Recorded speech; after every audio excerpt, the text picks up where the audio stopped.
साथियों नमस्कार। जैसा कि आपको पता है कि ठंड का मौसम आ चुका है और ये मौसम बहुत ही सुहाना होता है। प्रकृति ने ऐसा बनाया है इस मौसम को कि आप ठंड के मौसम को बहुत सारे एंजॉय कर सकते हैं। अपने स्वास्थ्य लाभ के लिए सबसे अच्छा मौसम होता है। आप बहुत अच्छे से जॉगिंग, एक्सरसाइज, योगा, जिम, व्यायाम या बैडमिंटन, बहुत सारे गेम खेल सकते हैं। तो एक तरह से ये जो ठंड का मौसम है बहुत ही हेल्दी होता है और शरीर को, स्वास्थ्य को अच्छा बनाए रखने के लिए बहुत अच्छा होता है। लेकिन कुछ बातें ऐसी हैं कि जो ठंड में तकलीफ बढ़ भी जाती हैं। तो आज मैं बात करूंगा ठंड में हृदय रोगियों के लिए, क्यों उन्हें क्या क्या ठंड में परेशानी हो सकती है और कैसे इससे वो बचें। हालांकि हृदय रोगियों के अलावा जो सांस की बीमारी के मरीज होते हैं, अस्थमा, दमा, इस टाइप के, उनको भी ठंड के मौसम में तकलीफ बिल्कुल बढ़ जाती है। लेकिन आज हम बात करेंगे कि ठंड में हृदय रोगियों को क्या क्या सावधानी बरतनी चाहिए और ठंड में क्यों हृदय रोगियों की तकलीफ बढ़ जाती है। अगर आप स्टडी का देखते हैं, पुरानी जो स्टडी हुई है, ठंड के सीजन में लगभग 10% हृदय रोगियों की संख्या बढ़ जाती है, जिसमें कि हार्ट अटैक है, कार्डियक फेलवर है, हार्ट की और अन्य बीमारियां हैं। इसका जो एक प्रमुख कारण होता है वो है अचानक मौसम में परिवर्तन होना और ठंड का बढ़ना। लेकिन हम ये चाहें जानना कि ठंड में आखिर ऐसी क्या बात होती है कि हृदय रोगियों की संख्या बढ़ जाती है। तो सबसे जो ज़रूरी चीज़ है कि जैसे को आपको मालूम है कि ठंड में बाहर का टेम्परेचर बहुत डाउन होता है और टेम्परेचर कम होने से जो शरीर की ब्लड वेसल्स हैं, रक्त नलियाँ हैं, वो उनमें सिकुड़न आ जाती है, या जिसको आप मेडिकल भाषा में हम बोलते हैं वेसो कंस्ट्रिक्शन होता है। वेसो कंस्ट्रिक्शन होने से जो हृदय की ब्लड सप्लाई है वो धीरे धीरे कम होती है। कम होने से हृदय को ऑक्सीजन कम पहुंचती है, जिसमें हृदय को ज़्यादा जोर लगा के काम करना पड़ता है। बाकी शरीर के अंग में हृदय को खून पहुंचाने के लिए ज़्यादा काम करना पड़ता है। इससे कई बार ना ये हार्ट फेलवर या जो कार्डियक पेशेंट्स होते हैं, हार्ट अटैक, उनको छाती का दर्द हो जाता है। इसके अलावा आप ठंड में देखेंगे तो आप पोल्यूशन बहुत ज़्यादा बढ़ जाता है। वायु प्रदूषण जो होता है ठंड के सीजन में बढ़ जाता है, क्योंकि जो डस्ट और पार्टिकल होते हैं नीचे ही सेटल होते हैं। तो ऐसे में अगर पेशेंट को चेस्ट जो है इन्फेक्शन के लिए बहुत ज़्यादा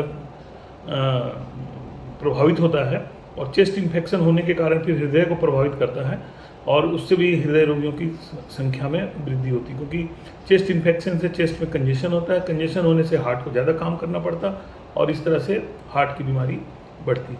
तीसरा जो एक और कारण है ठंड में हृदय रोगी को बढ़ने की, वो है ठंड में पसीने का कम आना।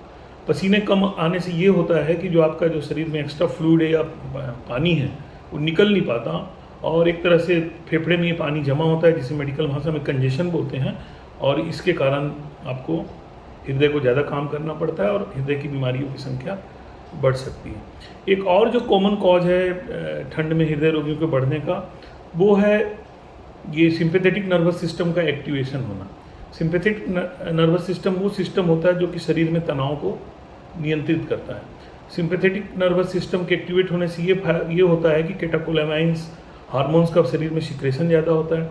इसके कारण हार्ट की जो गति होती है, जो हृदय की धड़कन होती है, वो बढ़ जाती है और धड़कन बढ़ने से ये ब्लड प्रेशर भी बढ़ता है और आपको ये हृदय रोगों की संख्या बढ़ने का एक प्रमुख कारण हो सकता है।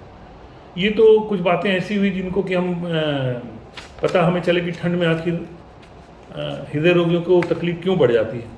इससे हम बचने के बारे में भी थोड़ा बात कर लें, क्योंकि अगर आप थोड़ी सावधानी रखेंगे तो ठंड में आप ये हृदय रोगी जो संख्या बढ़ती है उससे आप बच सकते हैं।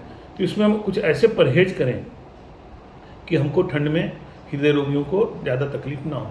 इसमें सबसे ज़रूरी है कि आप मौसम के हिसाब से, तापमान के हिसाब से गर्म कपड़े पहनें और अपने बॉडी के टेम्परेचर को आप नियंत्रित रखें। अगर बहुत ज़्यादा ठंड है तो घर में आप रूम हीटर या ऐसे खिड़की बंद करके ऐसे वातावरण बना के रखें कि रूम का टेम्परेचर आपका अच्छा रहे। इस मौसम में जो शराब सेवन, धूम्रपान का सेवन कम से कम कर दें। अगर आप व्यायाम करते हैं, नियमित योगा के लिए जाते हैं, नियमित वॉकिंग के लिए बाहर जाते हैं, बहुत सुबह सुबह या बहुत शाम को जब ठंड अधिक हो बाहर नहीं निकलें। धूप निकलने के बाद जब टेम्परेचर कम हो बढ़ जाता है उसके बाद आप करें। घर में अगर घर के बाहर बहुत ज़्यादा वायु प्रदूषण है, पोल्यूशन ज़्यादा है, तो आप घर पे ही टहलें, घर पे ही व्यायाम करें। इसके अलावा ठंड के दिनों में अपने खान पान पे आप विशेष ध्यान दें, ताज़ा खाना खाएं हरी सब्जी ज़्यादा यूज़ करें, ताज़े फल का जूस ज़्यादा यूज़ करें। इसके अलावा अब अगर आपको बीपी शुगर है बीमारी, तो अपने डॉक्टर को नियमित दिखा के उस पर कंट्रोल रखें। इसके अलावा अगर आपको कभी भी सोते में सांस फूले, छाती में दर्द हो, चलने फिरने में सांस फूले, तो अपने डॉक्टर को तुरंत दिखाएं। ठंड के दिनों में हृदय रोगी अपने खान पान भी विशेष ध्यान दें। और इस तरह से अगर हम थोड़ा ध्यान देते हैं तो आप हृदय रोग अपने को ठंड के दिनों में सुरक्षित रख सकते हैं। कई बार क्या होता है कि आप बहुत ज़्यादा गर्म कपड़े पहन लेते हैं और शरीर को पसीना आने लगता है, तो पसीना अधिक आना भी कहीं ना कहीं आपके शरीर को नुकसान करता है, अपने ब्लड वेसल्स को इफेक्ट करती हैं। ब्लड वेसल्स को इफेक्ट होने से हृदय को अधिक काम करना पड़ता है। इसलिए अगर आपको लगता है कि आप गर्म कपड़े बहुत पहने हैं और आपको गर्मी आ रही, पसीना आ रही, तो गर्म कपड़े उसी हिसाब से पहने कि आपको बहुत पसीना नहीं है। तो ये कुछ जो बातें, इनको अगर हम ध्यान में रखें तो आप ठंड के दिनों में अपने हृदय की बहुत अच्छी सुरक्षा कर सकते हैं। और अपने जो बाकी आपकी जो जैसी जो बीमारियों की दवाइयाँ हैं उसको नियमित रूप से लें, अच्छे से व्यायाम करें, ताज़ा खाना फल फूल खाएँ, नींद 8 से 10 घंटे की अच्छी से लें, ठंड से बचें, तो आप अपने हृदय की ठंड के दिनों में सुरक्षित से। मैं डॉक्टर अजय गुप्ता फिर से आपसे इसके बाद कोई नई वीडियो लेके आके फिर मिलूँगा। धन्यवाद।